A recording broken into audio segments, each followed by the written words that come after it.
একই দিনে জন্ম, একই দিনে মৃত্যু, অথচ বয়সের ব্যবধান 100 বছর। ইহুদি পণ্ডিত ডাক দিয়ে বলে, খলিফাতুল মুসলিমিন, আমরা অবান্তর কোনো প্রশ্ন আপনার কাছে নিয়ে আসি নাই, ওই দুই ভাইয়ের পরিচয় আপনি দিবেন, আসমানি কিতাব অনুযায়ী আমাদেরকে জবাব দিবেন। আমিরুল মুমিনিন উমর রাদিয়াল্লাহু তাআলা আনহু বলেন, তোমাদের 1 নম্বর প্রশ্ন আমি বুঝেছি, এবার 2 নম্বর প্রশ্ন বলো। খলিফাতুল মুসলিমিন উমর রাদিয়াল্লাহু তাআলা আনহুকে এইবার ইহুদি পণ্ডিত বলে, ওগো আমিরুল মুমিনিন, খলিফাতুল মুসলিমিন, আমার 2 নম্বর প্রশ্ন হইল, এই পৃথিবীর জমিনের মধ্যে এমন একটা জায়গার কথা বলবেন, এমন একটা জায়গা যেই জায়গার মধ্যে আল্লাহ রাব্বুল আলামিনের এই যে সূর্য প্রতিদিন সকাল বেলা পূর্ব দিক থেকে উঠে সন্ধ্যা দিকে অস্তমিত যায়। ওগো আমিরুল মুমিনিন, পৃথিবীর এমন একটা জায়গার কথা আপনি বলবেন যেই জায়গাটার মধ্যে আল্লাহ তাআলার এই সূর্যের আলো শুধুমাত্র একবার পড়ছে। কয়বার? একবার পড়ছে। ইতিপূর্বেও কোনোদিন পড়ে নাই, ভবিষ্যতেও ওই জায়গার মধ্যে পড়বে, এর কোনো সম্ভাবনাও নাই। আসমানি কিতাব অনুযায়ী জবাব চাই, ওইটা কোন জায়গা, যেই জায়গার মধ্যে আল্লাহ তাআলার তৈরি সূর্যের আলো একমাত্র একবারই পড়েছে, ইতিপূর্বেও কোনোদিন পড়ে নাই, ভবিষ্যতেও কোনোদিন পড়ার সম্ভাবনা নাই। খলিফাতুল মুসলিমিন ওমর রাদিয়াল্লাহু তাআলা আনহু বলেন, তোমাদের 2 নাম্বার প্রশ্নেও আমি বুঝেছি, এবার তোমাদের 3 নাম্বার প্রশ্ন বলো। এইবার আমিরুল মুমিনিন ওমর রাদিয়াল্লাহু তাআলা আনহুকে ইহুদি পণ্ডিত ডাক দেয়া বলে, ওগো আমিরুল মুমিনিন, খলিফাতুল মুসলিমিন, আমার 3 নাম্বার প্রশ্ন হইল, এই পৃথিবীর জমিনের মধ্যে এমন একটা কবরের কথা বলবেন। কিসের কথা? এমন একটা কবরের কথা বলবেন যেই কবরটা জীবিত। সুবহানাল্লাহ বলেন।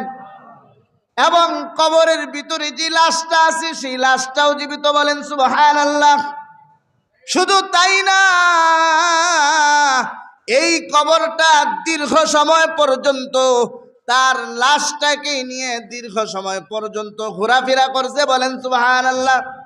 কবর লাশটাকে তার ভিতরে রাখতে পারে নাই, অবশেষে আবার দুনিয়ার জমিনের মধ্যে বের করে দিছে।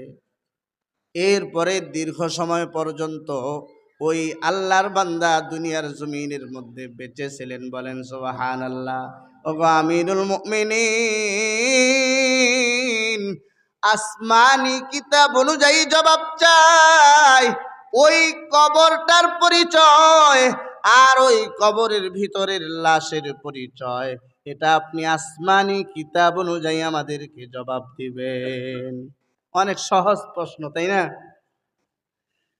খলিফাতুল মুসলিমিন উমর রাদিয়াল্লাহু তাআলা আনহু বলেন, তোমাদের 3 নাম্বার প্রশ্নও আমি বুঝেছি, এবার 4র্থ নাম্বার প্রশ্ন বলো। এইবার ইহুদি পণ্ডিত ডাক দিয়ে বলে, আমিরুল মুমিনিন, আমাদের 4র্থ নাম্বার প্রশ্ন হইল, এই পৃথিবীর জমিনের মধ্যে এমন একটা জেলখানার কথা আপনি বলবেন, এমন একটা জেলখানার পরিচয় আপনি দিবেন যেই জেলখানার ভিতরে যে কয়েদি থাকে, এই কয়েদিকে বাহির থেকে কোনো খাবার দেওয়া হয় না। এই কয়েদিকে বাহির থেকে কোনো খাবার দেওয়া হয় না, দীর্ঘ সময় পর্যন্ত এই কয়েদি বাহিরের খাবার ছাড়াই বেঁচে থাকে। বলেন সুবহানাল্লাহ। শুধু তাই না, বাহির থেকে এই যে মহামূল্যবান অক্সিজেন আমরা যে বারবার নিচ্ছি, মিনিটে মিনিটে সেকেন্ডে সেকেন্ডে যে অক্সিজেন আমরা গ্রহণ করছি, এই কয়েদিকে বাহির থেকে অক্সিজেন পর্যন্ত নেওয়ার কোনো অনুমতি নাই, খাবার তো নেওয়ার অনুমতিই নাই। তারপরেও দীর্ঘ সময় পর্যন্ত আল্লাহ তাআলার রহমতে ওই কয়েদি জেলখানার ভিতরেই জীবিত থাকে। বলেন সুবহানাল্লাহ। ওগো আমিরুল মুমিনিন খলিফাতুল মুসলিমিন, আসমানি কিতাব অনুযায়ী জবাব চাই। ওই কবরের পরিচয় আর ওই জেলখানার পরিচয় আপনি আসমানি কিতাব অনুযায়ী আমাদেরকে দিবেন। আমিরুল মুমিনিন খলিফাতুল মুসলিমিন উমর রাদিয়াল্লাহু তাআলা আনহু ইহুদি পণ্ডিতের 4টা প্রশ্নের জবাবই শোনার 4টা প্রশ্ন শোনার পরেই উত্তর দেওয়ার পালা, উত্তর দেওয়ার জন্য প্রস্তুতি নিতেছেন। এমন সময় পিছন থেকে একটা বালক দাঁড়ায় গেছে। বালকের বয়স হলো মাত্র 12 বছর। বলেন সুবহানাল্লাহ। কয় বছর বয়স? 12 বছর বয়সের একটা বালক পিছন থেকে দাঁড়িয়েছে। ডাক দিয়ে বলে, আমিরুল মুমিনিন খলিফাতুল মুসলিমিন, আপনি যদি অনুমতি দেন, বেয়াদবি যদি না নেন, আপনি যদি অনুমতি দেন, বেয়াদবি যদি না নেন, এই ইহুদি পণ্ডিতের 4টা প্রশ্নের জবাব আমি আল্লাহর কোরআন দিয়া দিতে চাই। বলেন সুবহানাল্লাহ। কয় বছর বয়স? এই 12 বছর বয়স কেমন কোরআনের উপরে দখল হয়েছে। ওই যে বলছিলাম আব্দুল্লাহ ইবনে আব্বাস রাদিয়াল্লাহু তাআলা আনহুর কথা। এই আব্দুল্লাহ ইবনে আব্বাস রাদিয়াল্লাহু তাআলা আনহু ওই দিন ওই মজলিসের মধ্যে মাত্র 12 বছর বয়সে পিছন থেকে দাঁড়াইয়া আমিরুল মুমিনিন উমর রাদিয়াল্লাহু তাআলা আনহুর সামনে আল্লাহ তাআলার কোরআন দিয়ে এই 4টা প্রশ্নের জবাব সে দিয়েছিল। উমর রাদিয়াল্লাহু তাআলা আনহু সেদিন খুশি হইয়া আমিরুল মুমিনিন আব্দুল্লাহ ইবনে আব্বাস রাদিয়াল্লাহু তাআলা আনহুকে সেদিন ওই দিন ওই মুহূর্তে ওই অবস্থায় আল্লাহর সেই বান্দা উমর রাদিয়াল্লাহু তাআলা আনহু আব্দুল্লাহ ইবনে আব্বাস রাদিয়াল্লাহু তাআলা আনহুকে সেদিন রইসুল মুফাসসিরিন উপাধি তাকে দান করলেন। বলেন সুবহানাল্লাহ। মুফাসসিরিনে কেরাম বলেন, আল্লাহ রব্বুল আলামিন আপনাকে আমাকে যেই 2টা জিনিস দান করেছেন মনে আসেনি?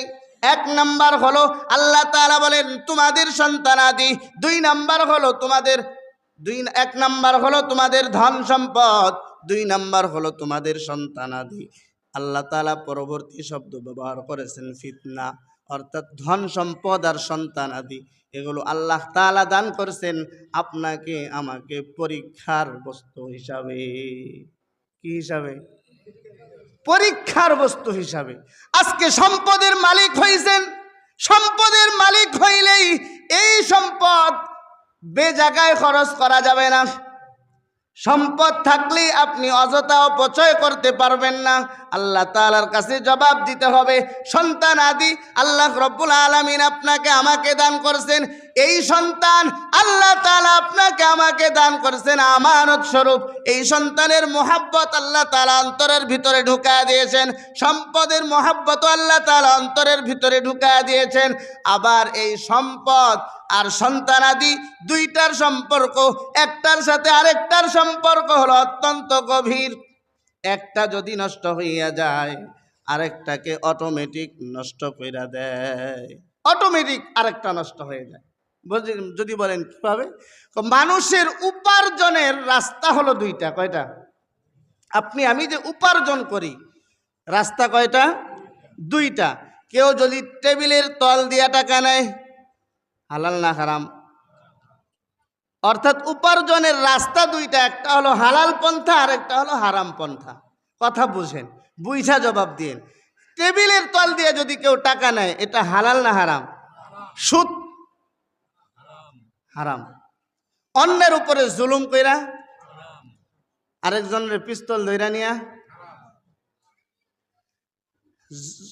শক্তি আছে শক্তি খাটাই আরেকজনের উপরে জবরদখল, সারাদিন রিক্সা চালাইছেন, সারাদিনে 500 টাকা কামাই করছেন, হালাল না হারাম? 100% হালাল। সারাদিন মানুষের বাড়িতে দিন মজুরের কাজ করছেন, সারাদিনে 500 টাকা পাইছেন, হালাল না হারাম? হালাল। আবার সারাদিন অন্যের বাড়িতে চাকরি করছেন, সারা রাত দাঁড়ায় দাঁড়ায় নাইট ডিউটি করছেন, মাস শেষে বেতন পাইছেন, হালাল না হারাম? হালাল। তাহলে বোঝা গেল মানুষের উপার্জনের রাস্তা হলো দুইটা, একটা হলো হালাল পন্থা আর একটা হলো হারাম পন্থা। এখন মনে করেন আপনার উপার্জিত সম্পদ ছিল 100% হালাল, সারাদিন রিক্সা চালাইছেন, সারা জীবনে কিছু সম্পদ কামাই করছেন, এই সম্পদগুলো তো আপনি আমি কবরে নিয়ে যাইতে পারবো না। এই সম্পদ কাদের জন্য রাখা যায় বলেন? নিজের সন্তানাদির জন্য। মনে করেন সারা জীবনে যেই সম্পদগুলো আপনি কামাই করছেন, ওই সম্পদগুলো আপনি কামাই করছেন রিক্সা চালাইয়া, মানুষের বাড়িতে কাজ কইরা, দিন মজুরের কাজ কইরা, চাকরি কইরা, ব্যবসা বাণিজ্য কইরা, হালাল উপায়ে 100% হালাল উপায়ে আপনি সম্পদ অর্জন করছেন। এই সম্পদ রাইখা আপনি দুনিয়ার জমিন ছাইরা একদিন চলে যাবেন, এই তো। কিন্তু আপনার দুর্ভাগ্য, আপনার সন্তানটাকে আপনি মানুষ বানাইতে পারেন নাই। বখাটে ছেলেদের পাল্লায় পইরা আপনার সন্তানটা নেশাখোর হয়ে গেছে, আপনার সন্তানটাও বখাটে হয়ে গেছে। আপনারা বলেন তো, এই যে 100% হালাল সম্পদ, 100% হালাল সম্পদ রাইখা আপনি যেদিন দুনিয়া ছাইরা চলে যাবেন, এই বখাটে ছেলে এই 100% হালাল সম্পদটাকে নেশা খাইয়া ফুরা দিব। হ্যাঁ, তাহলে বলছিলাম একটার সাথে আরেকটার সম্পর্ক অত্যন্ত গভীর। একটা যদি নষ্ট হয়ে যায়, আরেকটাকে অটোমেটিক নষ্ট করে দেয়। সম্পদ রেখে গেছেন 100% হালাল, কিন্তু আপনার সন্তানটাকে মানুষ বানায় যাইতে পারেন নাই, যার কারণে আপনার সন্তানটা ওই 100% হালাল সম্পদকে নেশা খাইয়া শেষ করে দিব। অপরদিকে মনে করেন আপনার উপার্জিত সম্পদ উপার্জন করার মাধ্যম হলো হারাম। সুদ খাইয়া টাকা বাড়াইছেন, ঘুষ খাইয়া টাকা বাড়াইছেন, আপনার উপার্জিত সম্পদটা ছিল হারাম। এই সম্পদ দিয়েই তো পরিবার পালছেন, এই সম্পদ দিয়েই তো সন্তানকে লালন পালন করছেন। আপনার উপার্জিত সম্পদ যদি হারাম হয়, এই সম্পদ দিয়ে যদি আপনার সন্তানটাকে লালন পালন করেন, যেই কলিজার টুকরা সন্তানকে আপনি এত ভালোবাসেন, এত মহব্বত করেন, এই সন্তানটাকে যদি হারাম সম্পদ দিয়ে লালন পালন করেন, এই সন্তানটাকে আপনি কোনোদিনও মানুষ বানাইতে পারবেন না। সন্তানকে যদি বলেন সন্তান ডান দিকে চল, এই সন্তান চলবে বাম দিকে। সন্তানকে আপনি নিয়ত করেছেন বড় হাফেজ বানাইবেন, নিয়ত করছেন সন্তানটাকে অনেক বড় আলেম বানাইবেন, কিন্তু আপনার এই সন্তানটা আপনার কোনো কথা শুনবে না। এরা যদি মাদ্রাসায় দেন, মাদ্রাসা থেকে পলায়ন করবে, পড়বে না। এরা যদি মাদ্রাসায় ভর্তি করায় দেন, আপনার মনের আশা পূর্ণ হবে না, কারণ ওই হারাম খাবারের একটা অ্যাকশন আছে। হারাম খাবারের অ্যাকশন তার শরীরের মধ্যে থাকার কারণে এই সন্তানটাকে কোনোদিনও আপনি মানুষ বানাইতে পারবেন না। আপনার মনের মধ্যে অনেক বড় আশা, আমার সন্তানটাকে অনেক বড় হাফেজ আলেম বানাবো, আল্লাহর ওলি বানাবো, কিন্তু উপার্জিত সম্পদ যদি হালাল না হয়, উপার্জিত সম্পদটা যদি আপনার হারাম হয়, ওই সন্তানকে নিয়ে আপনি যতই স্বপ্ন দেখেন, আপনার স্বপ্ন কোনোদিন পূরণ হবে না। ওই হারাম খাবারের অ্যাকশন তার ভিতরে লেগে যায়। এই জন্য বলছিলাম মানুষের উপার্জন করার মাধ্যম হলো দুইটা, একটা হলো হালাল পন্থা, আরেকটা হলো হারাম পন্থা। আপনি যদি হারাম পন্থায় সম্পদ উপার্জন করেন, তাহলে ওই সম্পদ দিয়ে যাদেরকে লালন পালন করবেন, এরা কখনোই আপনার কথা মতো চলবে না। পরিবারের মধ্যে কোনোদিনও শান্তি পাইবেন না। খালি সন্তানের কথা বললাম, যেই স্ত্রী রেখা হবেন, সেই স্ত্রীও আপনার বাধ্যগত স্ত্রী হবে না। আপনি যদি কোন ডান দিকে চলবার হে বাম দিকেই চলবো, আপনি একটা করবেন, আপনার দুইটা শোনায় দেব, কখনোই শান্তি পরিবারের মধ্যে আশা করা যায় না। এই জন্য 1 নম্বর পয়েন্ট বলছিলাম, আল্লাহ তাআলা আপনাকে আমাকে দুইটা জিনিস দান করেছেন। 2 নম্বর পয়েন্ট, এই 2 জিনিসের মহব্বত আল্লাহ তাআলা আপনার আমার অন্তরের ভিতরে ঢুকায়া দিয়েছেন। 3 নম্বর পয়েন্ট বলছিলাম, একটার সাথে আরেকটার সম্পর্ক অত্যন্ত গভীর। একটা যদি নষ্ট হইয়া যায় আরেকটাকে অটোমেটিক নষ্ট কইরা দেয়। হালাল এবং হারাম খাবারের পাওয়ার আছে না নাই? আপনার বাড়িতেই 2টা প্রাণী বসবাস করে। কয়টা প্রাণী? একটার নাম কুকুর আর একটার নাম বিড়াল, আছে না নাই? হ্যাঁ, আচ্ছা বলেন তো, এই বিড়ালটা যে আপনার বাড়িতে আপনি পালেন, ও যদি আপনার বাড়িতে চুরি কইরাও কোনো দিন খায়, কোন জিনিসটা খায়? হয়তো পাতিল থেকে দুধ খাইব, অথবা শুটকি চুরি করে খাইব, অথবা আপনার বাটি থেকে তরকারি খাইব, মাছের তরকারি খাইব। জীবনে কোনোদিন দেখছেন বিড়াল নাপাকিতে মুখ লাগাইছে? দেখছেন না। সেদিন চুরি করেও খায়, আপনার ঘর থেকে আপনার হালাল খাবারটা খায়। এই হালাল খাবার সে সর্বদাই খাওয়ার কারণে এই প্রাণীটাকে আপনি কুলে নেন, ভয় পান না। এই প্রাণীটাকে আপনি আপনার বিছানায় জায়গা দেন, ভয় পান না। এই প্রাণীটাকে আপনি আপনার কম্বলের ভিতরে জায়গা দেন, কখনো ভয় পান না। অপরদিকে আরেকটা প্রাণী আপনার বাড়িতে বসবাস করে, যার নাম হলো কুকুর। আপনার পোষা প্রাণী হলেও সারাদিন যদি তারে গোস্ত ভাত দিয়েও তারে প্রতিপালন করেন, সারাদিন তারে গোস্ত ভাত দিয়ে খাওয়াইছেন, তারপরেও সে যদি কোনো জঙ্গলের পাশ দিয়ে যায়, তারপরেও তার চোখে যদি নজরে যদি একটা নাপাকি পড়ে, নাপাকি বোঝেন তো, জঙ্গলের পাশে কোন নাপাকি থাকে, সে কখনোই সেটা মিস করে না, নাপাকি খায়। এই নাপাকি খাওয়ার কারণে তার মেজাজটাও হয়ে গেছে উগ্র। সে যখন ঘেউ ঘেউ করে আপনি ভয় পান, তারে কোনোদিন আপনি কোলে নেন না, কারণ সে নাপাকি খাই, এই নাপাকির উগ্রতা তার ভিতরে ঢুকছে।